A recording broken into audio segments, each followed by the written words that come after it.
Okay, here we go for the unprecedented part 3 of this video, of this lesson, and it's gonna be okay. It'll be okay. 32 degree central angle subtends. There's that word. Subtends an arc of length 18 centimeters. Find the radius of the circle. So it'd be nice to draw a diagram here, and I'm just gonna rough it out. Suppose I could get out my compass and protractor, but I'm just going to rough it out. A central angle. What does that mean? It means an angle at the center. And I don't care. This is nowhere near accurate. I realize that. That central angle is 32 degrees, and it's subtends. Subtends is the fancy math word for hooked up to.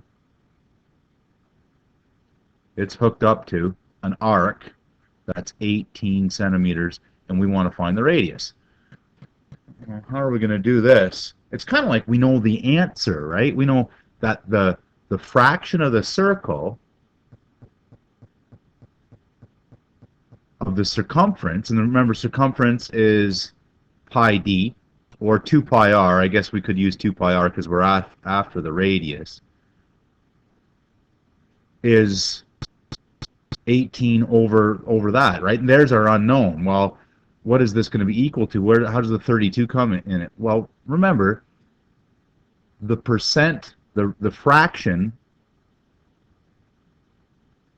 of the angle is the same as the fraction of the circumference. So 32 over 360 is the same as the fraction of the circle I want. And essentially that's the same thing that we did over here, wasn't it? Was we knew that this sector was just a fraction of the area, or the arc length was just a fraction of the circumference. Well, we have the answer. The fraction of the circumference is the same as the fraction of the angles. And now, let's go through this sort of grade 9 style, cross multiply and divide now. No worries. Here we go. 18 times 360 is equal to 32 times 2 pi r squared, and then I get an equation. This is 6480, and this is 64 pi r squared. Not squared. Where does the squared come from? Nope, no squared. Maybe if it was a sector, right, I'd use pi r squared. But here it's just 64 pi. Pi times r. And then what do I have to do to get r alone? I divide by 64 pi. And I should get r is about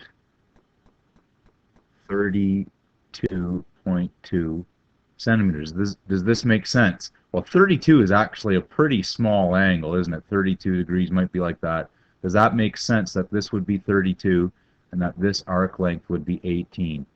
I bet you it would. That's what the calculation says anyway. That's it for example 3 and part 3. Notice that in class I'm going to steal some time from you for an activity. Yeah, we're going to have to make room. We're going to have to make room for the activity. Maybe stack some desks on each other or something like that, so we have room for the activity. But that should only take maybe about 5 or 10 minutes of your class time, and then we're on to the homework. Okay, that's it. Thanks for stopping by.